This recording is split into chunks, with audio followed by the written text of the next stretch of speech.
இயேசுவில் என் அன்பு சகோதர சகோதரிகளே, ஆண்டவர் நாமத்திற்கு சோத்திரம். தினம் ஒரு ஜப வழியாக பேசிக்கொண்டிருப்பது உங்கள் அன்பு சகோதரன் பிரபு. எப்படிங்க இருக்கீங்க? இன்றைய நாள் எப்படிங்க போச்சு? உங்களுக்கு மகிழ்ச்சியாக இருந்தீங்களோ? எப்போவுமே சந்தோஷமாக இருங்க. சமாதானத்தை உங்களுக்கு வைக்கப் போகின்றேன், என்னுடைய சமாதானத்தையே உங்களுக்கு கொடுக்கின்றேன் என்று நம் ஆண்டவராகிய இயேசு கிறிஸ்து யோவான் 14:27 சொல்லியிருக்காரு. தன்னுடைய சமாதானத்தை நமக்கு தருவதாக அவர் கூறியிருக்கின்றார். இன்றைக்கி வாழ்க்கையில் சமாதானமோடு நம்ம இருக்குமா? யோசித்து பார்த்தோம் அப்படின்னா இல்லை. முதலாவது நம்ம குடும்பத்துக்குள்ளே சமாதானம் இருந்துச்சு அப்படின்னா எந்த பிரச்சனையும் இல்லை அப்படின்னு சொல்லுவாங்களாம். ஏன்னா இன்றைக்கி ஒற்றுமையான குடும்பங்களை பார்க்குறதுன்றது கொஞ்சம் சிரமம் தான். எங்கேயும் இருப்பாங்க, எவ்வளோ பிரச்சனை வந்தாலும் சரி கூட்டு குடும்பமாய் இணைந்து ஓகே பார்த்துக்கலாம்டா, பிரச்சனை இல்லாத ஒரு வாழ்க்கை இல்லை, பார்த்துக்கலாம்னு சொல்லி அட்ஜஸ்ட்மெண்ட்டோட வாழ்கிறவங்க எத்தனை பேர் இருந்தாலும் பிரச்சனையா நாங்கள் போக மாட்டாங்க, மூஞ்சிலே முழிக்க மாட்டேன், சண்டை சண்டை சண்டை தான் எப்பப்பா அப்படின்னு சொல்லி சமாதானம் இல்லாமல் இருக்கிற ஒவ்வொரு குடும்பங்களுக்குள்ளே நம்ம ஆண்டவராகிய இயேசு கிறிஸ்து சமாதானத்தை கொடுக்க போகின்றார். இன்றைய நாளில் ஒவ்வொன்றும் நம்ம ஜெபிக்கின்ற வேலையில் நம்ம ஆண்டவராகிய இயேசு கிறிஸ்து நம்மளை மிகப்பெரிய உயர்த்துக்கு உயர்த்த போகின்றார். கலங்காதீங்க, சோர்ந்து போகாதீங்க, மனம் உடஞ்சிடாதீங்க, பார்த்துக்கலாம். இன்றைக்கி குழப்பமான ஒரு சூழ்நிலை, என்ன பண்ணுறதுன்னு தெரியல, எப்படி வாழ்க்கை முடிய போதுன்னு புரியல அப்படின்னு சொல்லி. அது மட்டும் இல்லாமல் எங்கே பார்த்தாலும் கொள்ளை நடந்துகிட்ருக்கு தான், இன்னமும் நடந்துட்டு தான் இருக்குது. சமீபத்தில் மயிலாப்பூர் அங்கே நடந்த ஒரு சம்பவம் தான் இது. நிறைய பேர் அந்த சமூக ஊடகத்தில் பார்த்துருப்பீங்க, டிவி சேனல்லையும் பார்த்துருப்பீங்க, நியூஸ் பேப்பர்லேயும் பார்த்துருப்பீங்க. என்ன அப்படின்னா, ஒரு பாட்டிமா அந்த அப்பார்ட்மெண்ட்டில் தனியாக இருக்காங்க. ஸோ மேலே பார்த்தீங்கன்னு வச்சுக்கோங்களேன், வேலை செய்கிற வந்த ஒரு அம்மா, அவங்க என்ன பண்ணியிருக்காங்க, இந்த பாட்டிமாவை வாட்ச் பண்ணியிருக்காங்க. இந்த பாட்டிமா பார்த்திங்கன்னா நகை நிறைய போட்டுட்ருக்காங்க, கழுத்தில் காதில் வளையல் கிளின்னு எல்லாம் நகை போட்டுன்னு அவங்களுக்கு கண்ணு உறுத்திருச்சு. இந்த பாட்டிமா கிட்டே எப்படியாச்சும் இந்த நகையை நம்ம கொள்ளடிச்சணும், நம்ம திருடிக்கணும் அப்படின்னு சொல்லி.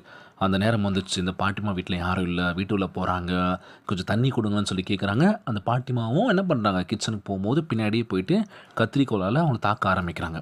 ஸோ இது நிறைய தடுமாறி கீழே விழுந்துட்டு அவங்க என்ன பண்ணுன்னு தெரியாமல் அவங்கள போட்டு செம்ம தாக்க அடிக்கிறது, அவங்க கழுத்துலேயே காலை வச்சு மிதிக்க, இவங்க கத்துற சவுண்டு கேட்டு அக்கம் பக்கத்தில் என்ன பண்ணுறாங்க, வந்துட்டாங்க. என்ன பண்ணுறேன்னு கேட்டதுக்கு சமாளிக்கிறாங்க. ஸோ இந்த மாதிரியான சம்பவங்கள் பிடிச்சிட்டாங்க அவங்கள. ஏன் இதை சொல்ல வரேன் அப்படின்னா, ஸோ எத்தனையோ பேர் வீட்டில் தனிமையில் இருப்பீங்க, அதுவும் முக்கியமாக வயசானவங்க தனியாக இருப்பீங்க.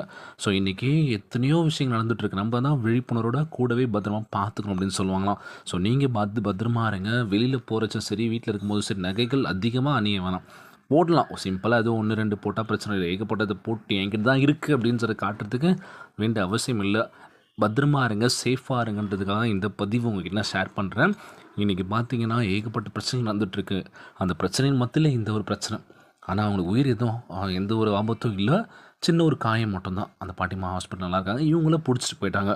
பிடிச்சிட்டு போயிட்டு விசாரணையில் எனக்கு இந்த மாதிரி நடந்தது, இந்த மாதிரி அவங்க நகையை கொள்ளடிக்கணும், அவங்களுடைய அந்த நகையை நான் எனக்கு வேணும்னு சொல்லி தான் அது மாதிரி நான் பண்ணேன் அப்படின்னு சொல்லி ஒத்துக்கிட்டாங்க. ஸோ ஏன் இதை நான் முக்கியமாக சொல்ல வரேன் அப்படின்னா, நீங்கள் உங்களை பத்திரமா பார்த்துக்கலாம் அப்படின்னா வேறு யாரும் உதவிக்கு பக்கத்தில் இருந்தாங்க பிரச்சனை இல்லை. சப்போஸ் இல்லைன்னா என்ன ஆயிருக்கும்?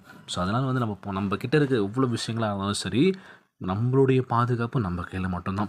நம்ம ஆண்டவராகிய இயேசு கிறிஸ்து, நீ ஒன்றுமே இல்லை வாழ்க்கையில், உங்ககிட்ட எதுவுமே கிடையாது, எல்லாமே வச்சிட்ருக்காங்க, எனக்கும் வேணும், அடுத்தவன் என்ன வச்சிட்ருக்கா, ஐயோ அதை வச்சிட்ருக்கானா, அதை நான் அடையணும் நினச்சி என்ன பண்ணக்கூடாது, அவங்கக்கிட்ட போய் பிடுங்கக்கூடாது. நம்மளும் என்ன பண்ணணும், ஒரு வெறி வச்சுக்கிட்டு நான் இதே மாதிரி சூப்பராக நான் வாங்குவேன்டா, ஆண்டவராக இயேசு கிறிஸ்து டபுளாக கொடுப்பாரான்னு சொல்லி ஒரு வெறி கொண்டு உழைச்சி வாழ்க்கையில் அது வாங்கும்போது அதில் இருக்க சந்தோஷம் அவ்வளோ சூப்பராக இருக்குங்க. இந்த மாதிரி திருடி, இந்த மாதிரி கொள்ளடிச்சு, இந்த மாதிரி பண்ணுற விஷயங்கள் எவ்வளோ பெரிய பாதிப்பை கொடுக்குன்றது தெரிலல. ஸோ அதனால் வந்து சோர்ந்து போகாதீங்க. நம்மளால் முடியாதது ஒன்றுமே இல்லைங்க. அடுத்தவங்களை யாரும் தயவுசெய்து பார்த்துறாதீங்க. பார்த்தாலே நம்ம வாழ்க்கையில் முன்னேறவே முடியாது. காரணம் என்னென்னா, அவங்கள பார்த்து நம்ம மனநிலை ஒரு மாதிரி ஆகிடும். நம்மக்கிட்ட இல்லையே, அவங்கக்கிட்ட இருக்குது, அவங்க வச்சுட்ருக்காங்க, நம்மக்கிட்ட எதுவுமே இல்லை அப்படின்னு சொல்லி அதுவே நமக்கு ஒரு மன உளைச்சலை உண்டாக்கிடும் அப்படின்னு சொல்லுவாங்களாம்.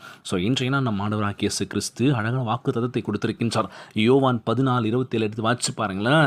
சமாதானத்தை உங்களுக்கு வைக்க போகின்றேன், என்னுடைய சமாதானத்தையே உங்களுக்கு கொடுக்கின்றேன் என்று நம் ஆண்டவராகிய இயேசு கிறிஸ்து வாக்கு கொடுத்திருக்கின்றார். இன்றைய நாள் ஜெபம், உலகில் வாழ்கின்ற ஒவ்வொரு குடும்பங்களுக்காக ஜெபிக்க போகிறோம். ஒவ்வொரு முதியவர்களுக்காக நம்ம ஜெபிக்க போகிறோம். பத்திரமா சேஃபாக இருக்கணும்னு சொல்லி கேட்க போகிறோம். எல்லோரும் நல்லா இருக்கணும்னு சொல்லி கேட்க போகிறோம். முக்கியமாக சொல்ல போனால் மருத்துவமனையில் இருக்கின்ற ஒவ்வொரு நோயாளிகளுக்காக நம்ம ஜெபிக்க போகிறோம். அந்த நோயெல்லாம் சுகம் பெற்று வீடு திரும்பணும்னு சொல்லி கேட்க போகிறோம். இன்றைய நாள் ஜெபத்திற்குள்ளாக பயணிப்போமா? எங்களை மிகவும் அதிகமாய் நேசிக்கின்ற அன்புள்ள ஆண்டவராகிய இயேசுவே, இன்றைய நாள் வாக்குறுதி வசனத்திற்காக நன்றி ராஜா. ஆண்டவரே, உம்முடைய சிங்காசனத்திலிருந்து பாய்ந்து வரும் பரிபூர்ண சமாதானத்திற்காக உமக்கு சோத்திரங்களை ஏறெடுக்கின்றனப்பா. குழப்பம் நிறைந்த மாய இன்பங்கள் நிறைந்த இந்த உலகில் உம்முடைய நித்திய சந்தோஷத்தை நாங்கள் நாடுகின்றோம். ஆண்டவரே, இயேசுவின் சமாதானம் எங்கள் இருதயத்தை நிரப்பி எங்கள் வாழ்க்கையை வழிநடத்தட்டும் தகப்பனே. தயவு செய்து நீர் கிரியைகளையும் முழு பிரபஞ்சத்தையும் ஒத்தாசையாக இயக்க பண்ணுவது போல எங்கள் வாழ்க்கையும் நடத்துவீர் என்று நம்புவதற்கு எங்களுக்கு உதவி செய்வீராக. உம்முடைய சமாதானத்தை இந்த உலகம் தருகின்ற விதமாக அல்லாமல் நீர் தருகின்ற எல்லா புத்திக்கும் மேலான தேவ சமாதானம் எங்கள் வாழ்வில் வீசுகின்ற எல்லா புயல்களையும் அமைதிப்படுத்த வேண்டும் என்று கேட்கிறேன். ஏசப்பா, இந்த ஜெபத்தை கேட்டுக்கொண்டிருக்கின்ற அன்பு சகோதர சகோதரிகள், என் அன்பான உறவுகள், யாருக்கு இந்த கஷ்டங்கள் துன்பங்களை கொடுத்துறாதீங்கப்பா. எல்லோரும் ஒற்றுமையாக சமாதானமாக இருக்க வேண்டும் என்று கேட்குறேன்ப்பா. நோய் நொடியினால் அவதிப்பட்டு கொண்டிருக்கின்ற ஒவ்வொரு சகோதர சகோதரிகளை உமது கரங்களால் தொட்டு நோயில் அகற்றி போடுவீராக. உம்மால் கூடாத காரியம் ஒன்றுமில்லாண்டவர் எல்லோரையும் பார்த்துக்கோங்கப்பா. இன்றைய நாள் ஜெபம் இயேசுவின் விலையேற பெற்ற நாமத்தினாலே ஜெபிக்கின்றேன் நல்ல பிதாவே, ஆமேன் ஆமேன். இயேசுவுக்கே புகழ், இயேசுவுக்கே நன்றி. மரியே வாழ்க. God bless you all.